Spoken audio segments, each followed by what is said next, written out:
এক বনে এক কুমির আর বানরের বন্ধুত্ব ছিল। তো বানর প্রতিদিন কুমিরকে ফল খাওয়াতো। হঠাৎ একদিন কুমিরের স্ত্রী বায়না ধরল যে সে বানরের কলিজা খাবে। তো যেই প্ল্যান সেই কাজ। কুমির বলল বানরকে, বন্ধু আজকে তোমাকে নিয়ে নতুন এক জায়গায় ঘুরতে যাব। তো বানর তো মহা খুশি যে সে বন্ধুর সাথে ঘুরতে যাবে। তো তারা যাত্রা শুরু করলো নদী পথে।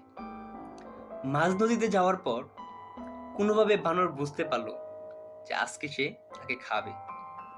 সে বুদ্ধি করে বলল, বন্ধু আমার কলিজা তো গাছে রেখে এসেছি।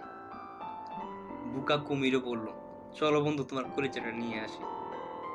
তো নদী পার হওয়ার পর বানর বলল কুমিরকে যে বন্ধু তুমি শুধু বিশ্বাসঘাতকই নও, তুমি বড্ড বোকাও বটে। হ্যাঁ, বিশ্বাসঘাতকরা শুধু বিশ্বাসঘাতকই নয়, তারা বড্ড বোকা। কারণ তারা জানে না তারা তাদের এই বিশ্বাসঘাতকতার জন্য কত বড় বড় জিনিস, কত বড় সুযোগ তারা হারায়।